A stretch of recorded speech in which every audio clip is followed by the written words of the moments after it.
Vamos lá para as questões de química agora. 61. Vamos lá. O ciclo da água, ou ciclo hidrológico, é um movimento contínuo da água presente nos oceanos, continente e atmosfera, como mostrado na ilustração. Perfeito. E aqui tem todas as etapas da água. Tem essa primeira, tem essa segunda, terceira e tem uma quarta mais ou menos aqui. Vamos analisar elas. Esse movimento é mantido pela energia do Sol e pela força da gravidade. Beleza. As principais etapas do ciclo da água na ordem de ocorrência são, vamos lá, uma questãozinha de química, que também poderia ser de biologia, como também poderia ser de geografia. Gente, na ordem, vamos lá. A gente tem que primeiro pensar na água líquida, na água que está nos oceanos. Então, nessa primeira etapa, ela tem o processo de evaporação, ou seja, ela vai subir até ela chegar nas nuvens.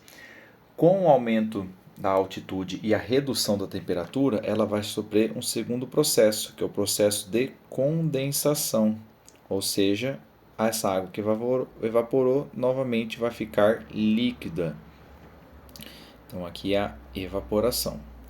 E quando ela chega no limiar onde ela tem grande quantidade de água e fica pesada, por ação da gravidade, ela sofre um terceiro evento, que é a chuva, chamada de precipitação.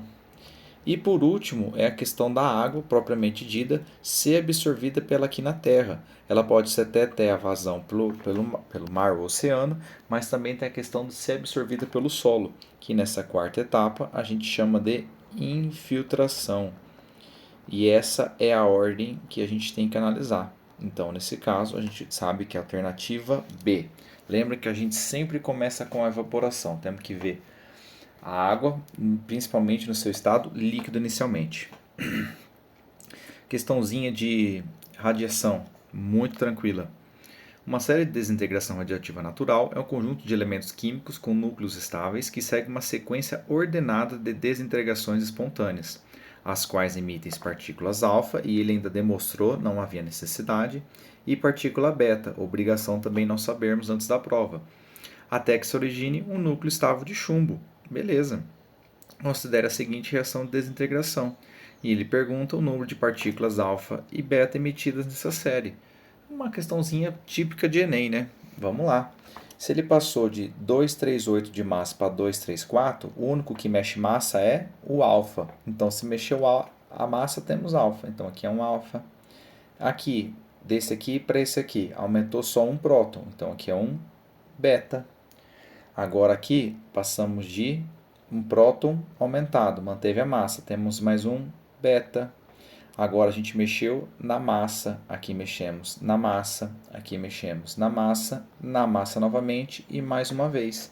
Nesse caso temos dois betas, que a gente já pode eliminar e já saber que é a alternativa E. E lembrando também que temos 1, 2, 3, 4, 5, 6 alfas. Então, deu a alternativa E, uma questãozinha super tranquila da gente fazer. Questão 63, que confundiu muitos alunos. Vamos lá. Isomeria é um fenômeno que ocorre quando duas ou mais substâncias compartilham a mesma fórmula molecular, mas apresentam estruturas diferentes. Perfeito. Podendo ser planas ou espaciais, exato. A plana a gente pode ver, por exemplo, de função de cadeia, do heteroátomo, metameria. Espaciais, podemos falar da isomeria espacial geométrica, cis-trans, isomeria espacial óptica do carbono quiral. A fórmula molecular C5H12O representa uma série de cadeias isômeras entre si. O número de isômeros planos que possuem uma cadeia aberta, ramificada e homogênea de fórmula molecular C5H12O. Então vamos lá. Então a gente tem que fazer uma cadeia aberta e ela tem que ser ramificada. Então tem que ser um carbono, 2, 3, 4. Como ela tem que ser ramificada, se eu colocar aqui, não está ramificada. Agora aqui, por exemplo, ela seria ramificada. Vamos colocar no segundo aqui, ramificada. Tem um O também envolvido, então a gente vai ter que adicionar em algum momento esse O aí. Então vamos lá, vamos completar primeiro com os hidrogênios. CH3, CH3, CH3, CH2, CH2. Temos 3, 6, 9, 11, 13. Opa! E aí, Paulo, o que a gente faz? A gente, por exemplo, pode diminuir um dos nossos queridos hidrogênios, deixando 2, e a partir daqui a gente faz mais uma ligação, fazendo, por exemplo, um OH. Nesse caso eu tenho C5H12O, que nesse caso a gente está vendo um álcool. E aí como a gente pode fazer essa variação? Lembra que a gente pode fazer ela a partir de pela formulinha de bastão, para ficar mais fácil da gente entender. Como assim do bastão? Vamos lá. Uma primeira situação, vamos lá. Eu ligo os 4 carbonos como a gente viu. Então eu ligo aqui a ramificação e aqui o OH. Esse é um dos isômeros. Agora a gente pode fazer o que? A gente vai manter essa base, ou seja, vamos fazer de outra cor para ficar mais fácil? Essa é a base. Ou seja, a gente tem 4 carbonos e aqui a gente tem o quinto. E aqui a gente colocou um OH em cima. Isso é um C5H12O. Agora a gente só vai variar a função. Então a gente vai manter a base para ficar mais fácil. Como assim manter a base? Vamos lá. Então a gente pode ter essa situação, 2, 3, 4. E aqui a gente faz a ramificação como a gente viu. A gente só mexe agora na função. Ela estava no último carbono, a gente põe agora no terceiro, que também dá certo. Pode pôr no segundo, como também a gente pode pôr no primeiro.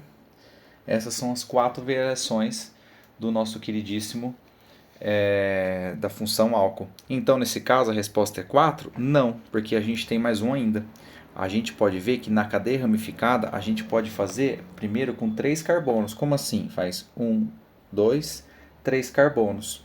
E aqui a gente pode colocar um carbono para baixo e outro carbono para cima, sobrando a nossa querida função nesse único lugar. Se a gente colocar aqui, vai ser a mesma coisa que esse. Então, por isso que a gente mantém. Então, nesse caso, seriam 5 situações diferentes que temos isômeros planos de cadeia aberta e ramificada. Lembrando sempre tentar achar a cadeia base para depois adicionar a função. Nesse caso, ficou fácil de entender que a função é uma função álcool. Vamos lá. Em Santos, uma cidade litorânea no estado de São Paulo, ocorreu uma festa em um clube. Na decoração do salão, foram usados 10 litros de gás hélio para encher 150 balões a 25 graus Celsius. Ok. Após o término da festa, um balão foi levado para a cidade de São Paulo, onde a pressão atmosférica é de 0,9 atm. Considerando o balão estanque, ou seja, ele é impermeável, o volume aproximado do balão na cidade de São Paulo a temperatura de 25 graus Celsius vamos lá, a gente vai usar a famosa PVT Povotó, pressão inicial, pressão final, e aqui a gente pode analisar, né? Pressão inicial, volume inicial sobre a temperatura inicial, pressão final vezes o volume final, dividido pela temperatura final. Ele falou que a temperatura é de 25 graus Celsius, então a gente pode cortar ambos, já ficou mais fácil agora. Quanto que é a pressão inicial? Opa, mas ele não falou pressão inicial. Falou sim. Cidade litorânea em Santos. Pressão é de 1 atm. Qual que é o volume inicial? Opa, vamos lá. Como que a gente vai saber qual que é o volume inicial para a gente ter uma noção? Lembra que ele usou 10 litros de gás em 150 balões. Então, na verdade, a gente não vai usar esse número. A gente vai fazer de uma outra maneira. A gente vai fazer como se fosse dividindo, né? 10 por 150 balões, que é os 10 litros que eu digo 150. Esse é o único peguinha do exercício. Dando sequência, qual que é o pressão final? 0,9 e o volume, que é o que a gente quer saber. E agora é só fazer essa conta aqui. Corta o zero. Vai ficar então, o volume é igual 1 sobre 15 vezes 0,9. E aqui, já adiantando as contas, porque aqui a gente não está tão preocupado com a matemática, a gente está mais preocupado com a questão da química da coisa, ela vai dar aproximadamente 7,4 vezes 10 a menos 2. Ou melhor dizendo, quando a gente vai fazer essa conta, ela vai ficar 0,074. E a gente, quando pula 2 casas, a gente tem essa confirmação em notação científica, que é a alternativa A. O único peguinha é de lembrar que era, ele falou 10 litros em 150 balões, mas ele pegou apenas um balão. Questãozinha 65, considerada muito difícil pelos alunos, mas na verdade foi talvez a questão mais fácil de química. Por quê? Vamos lá, vamos direto na pergunta para ver que não precisa ler o textinho nesse caso. A decomposição térmica do dicromato de amônio ocorre quando a segunda reação é representada pela equação química. Está aqui toda a equação química. A expressão da constante de equilíbrio, Kp, da reação de decomposição térmica. Se a gente está falando de Kp, a gente está falando de quem? A gente está apenas falando dos gases, pessoal. A gente só está falando daquilo que é gás. Kp é gás. E lembrando como que é o Kp? O Kp nada mais é que a gente pegar a concentração dos gases, a pressão dos gases dos reagentes, dividido pela pressão dos gases dos produtos. Como que ficaria então? Vamos ver a partir da fórmula. O Kp, que é o que eu quero saber, qual que é dos produtos sobre reagente, né? Escrevi errado aqui. Vamos dar uma mudança aqui. É produto sobre reagente, não é reagente sobre produto. Vamos lá. Então aqui temos os produtos e aqui temos os reagentes. Nos produtos, lembra que é só gases, então a gente não coloca o óxido de crômio 2. Então nesse caso vai ficar a pressão do N2 vezes a pressão da água. Além disso, a gente pode afirmar também que como ele tem 4 no seu coeficiente estequiométrico, a gente coloca elevado a 4. Lembrando que aqui G de gasoso e V de vapor, não deixa de ser um fluido gasoso, dividido pelos reagentes. Mas, Paulo, reagente a gente só tem sólido, então a gente não precisa pôr. Essa é a resposta. Uma questãozinha simples que a gente pode falar que a mais perto dela seria a alternativa C, por mais que ele não colocou aqui o 4 que ele devia pro elevado aqui na pressão da água vaporizada. Beleza? Excelente questão. 66. Vamos lá, 66 que teve um errinho aqui. Essa questão foi anulada porque não teve a setinha aqui para enquadrar para o pessoal dizendo qual é a divisão do produto reagente. Por mais que a gente conseguia ver aqui que tem um espacinho para essa divisão, foi anulada. Vamos ver como mais ou menos a gente poderia responder essa questão. Ele pediu a soma dos coeficientes estequiométricos, ou seja, balanceia a equação com os menores números inteiros e o agente redutor junto com o agente redutante. Vamos só falar quem que é o agente redutor. O agente redutor é aquele que oxida e o agente oxidante é aquele que reduz. Olha como fica fácil a equaçãozinha. De qualquer jeito a gente ia ter que fazer o balanceamento. Mas vamos lá, quem é o agente redutor? O redutor é aquele que oxida. Quem que oxidou? Vamos lá, será que foi o cromo? Vamos lá. Então, vamos lá, o C2, CR2O7 tem que ser menos 2. O O, eu já sei que é menos 2. Para ele, como são 7, menos 14. Logo, o cromo tem que ser mais 12. Logo, cada cromo tem que ser mais 6. Olha que interessante. E aí, o cromo mais 6, ele foi de mais 6 para mais 3. Logo, esse aqui é o agente oxidante. Então, nesse caso, esse é o agente oxidante, porque ele reduziu o cromo. Se esse é o oxidante, quem é aquele que oxida? Por exemplo, um H2O2, porque ele oxida. A gente pega o hidrogênio e quando ele vai ser transformado na água propriamente dita. Ou melhor dizendo, desculpa, do oxigênio, que aqui ele é menos 2 e ele foi para zero, ou seja, ele oxidou seu número de NOx. Nesse caso, a gente já conseguiria saber que poderia ser esse aqui ou poderia ser essa alternativa.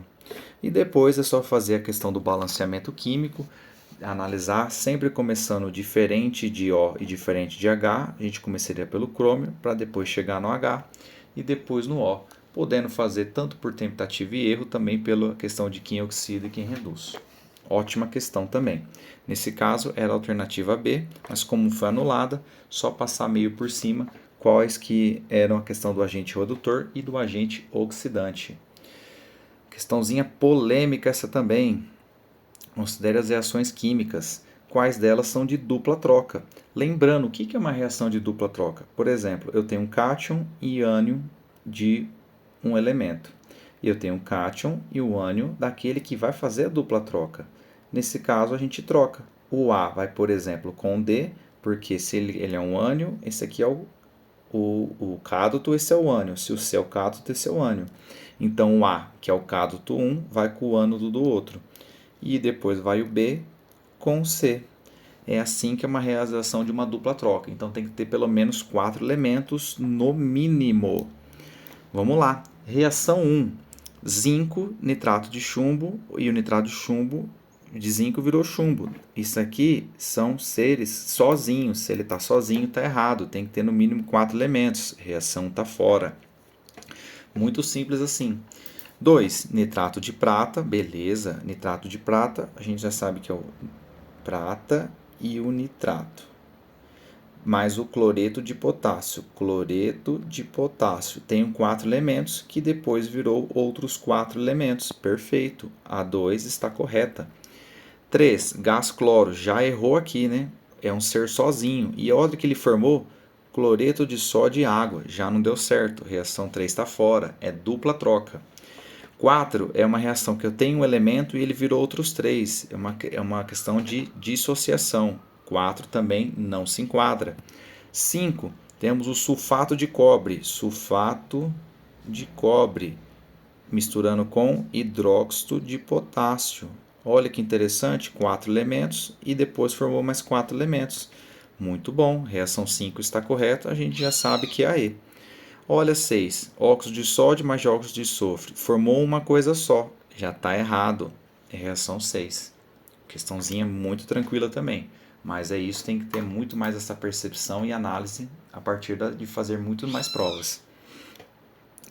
Questãozinha muito tranquila também, uma das mais tranquilas de eletroquímica, que é essa 68. O aparelho que ocorre uma reação de oxirredução, o qual produz corrente elétrica, beleza? Que é a DDP, recebe o nome de pilha eletroquímica. Considere a tabela as semi-reações designadas pelos números 1, 2, 3, 4. Os potenciais padrão de redução dos pares dos 4 metais imersos nas soluções 1 mol por litro, dos seus respectivos íons. Falou e deu a tabelinha. O número das duas semi-reações que podem empregar montagem empírica com a maior diferença de potencial, ou seja, tem que ser a maior DDP.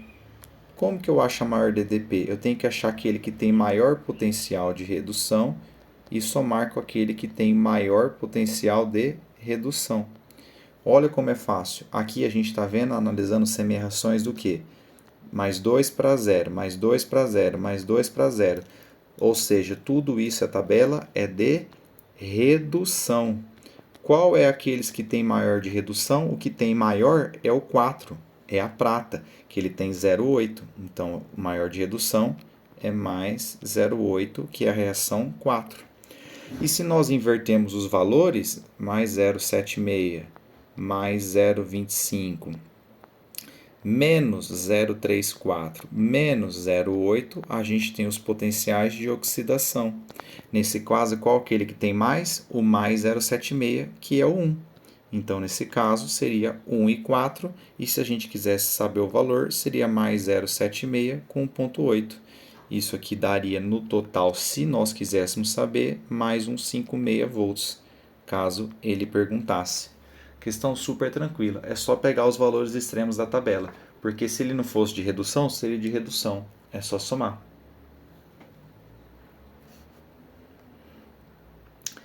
69, vamos lá. A velocidade de reação química pode ser determinada pela aplicação de lei de Gondorber-Wegg, a etapa elementar dessa reação. Beleza, ao dobrar as concentrações de A e reduzir as concentrações de metade as concentrações da B, o que vai acontecer com a velocidade de reação? Por isso que aí, gente, sempre faço aquela questão de adote o número para ficar mais fácil, como a gente faz nas questões de física, por exemplo, daquela de gráfico. Como que é uma velocidade de reação? A velocidade de reação é uma constante, no qual a gente tem o primeiro reagente elevado pelo seu estoiquiometria, e ele tem o segundo reagente, pode ter 3, 4, não importa quantos, pelo seu coeficiente estequiométrico. Para esse caso, na primeira situação, o K é constante, então eu nem vou colocar o K na reação. Vamos colocar sempre uma quantidade. Por exemplo, no A, vamos colocar 2, sempre os números mais fáceis. Colocar 2 no A e no B eu vou colocar 3. porque aí fica mais fácil os números pra gente. Desculpa, 3 não. Vou colocar 2 como sempre. Sempre coloco o número 2. Essa é a dica que eu dou. Coloque o número 2. Porque se ele falar de diminuir, de aumentar, dobrar, reduzir, o número 2, que é o número par, fica mais fácil. Só que lembrando, o A está elevado, qual é o coeficiente estequiométrico? 1. Então é 2 elevado a 1. O B ele está elevado a 2, porque ele tem 2 o coeficiente estequiométrico. Nesse caso, a velocidade de reação é 2 vezes 4, que dá num total de 8. Não importa se é mol por litro, que a questão é de você lembrar que é 8, porque você adotou esse número. Como vai ser relativo, é só agora analisar o que ele pediu. Velocidade de reação. Dobrar a concentração de A. Então, de 2 ele vai para 4. E o coeficiente estequiométrico dele ainda mantém 1. Reduzir pela metade a concentração de B. Em vez de 1, ele vai para 2. E ele vai ao quadrado. Nesse caso, vai ser 4 vezes 1 é igual a 4. Qual que é a relação entre 8 e 4? 2 vezes mais lenta. Ele foi pela metade, consequentemente a velocidade é 2 vezes mais lenta. Questãozinha clássica que pode ser aplicada, por exemplo, poderíamos aplicar na matemática. Último exercício de pilha, de eletrólise. Vamos lá, de pilha foi o outro, né? Esse de eletrólise, caindo duas questões de eletroquímica. Gente, no processo de cromação, não precisa ler o texto, é só vocês identificarem o que a imagem está dizendo. No conteúdo assinado, a gente faz exatamente como que a gente tem que analisar uma pilha. Vamos lá, se é um processo de eletrólise, o cátodo ele sempre vai ser negativo, porque ele é a casa dos cátions, ou seja, é onde vai ser depositado os íons que têm NOx positivo. Lembrando que o cátodo sempre reduz, o ânodo sempre oxida, a famosa regra do Kral. Se ele reduz, ele vai ter deposição do material, por isso que aqui vai depositar o material metálico, nesse caso é o crômio, por isso que ele reduz. O ânodo que oxida, o que acontece com ele? Ele começa a craquelar, ele fica menorzinho, ele fica quebrado. Então, nesse caso, no cromo, ele vai ganhar a deposição do metal, ele vai crescer esse metal que está aqui, e a parte que oxida, ele vai diminuir, ele vai ficar com uma plaquinha um pouco mais fina. Muito simples o que está acontecendo aqui, beleza? Aí vem a questão. O depósito de cromo no cátodo, pela redução do íons crômio mais 3. Perfeito! Depósito de cromo no cátodo, porque ele está reduzindo, ou seja, ele está ganhando massa a partir da deposição do Cr mais 3. A alternativa A está certo. Não tem segredo, só lembrar que o cátodo reduz e o ânodo oxida. Na imagem, na eletrólise, o ânodo tem caráter positivo, porque ele é a casa dos ânions, e o cátodo, nesse caso, ele é negativo, como está bem mostrando aqui, porque ele é a casa dos cátions. E no cátodo sempre tem a deposição do metal, e no ânodo sempre tem a corrosão, tem a oxidação. Essas foram as questõezinhas de química, questõezinhas maravilhosas, e qualquer dúvida é só mandar nos comentários e também poder curtir e inscrever no canal para a gente poder estar crescendo e passando mais provas para todo mundo.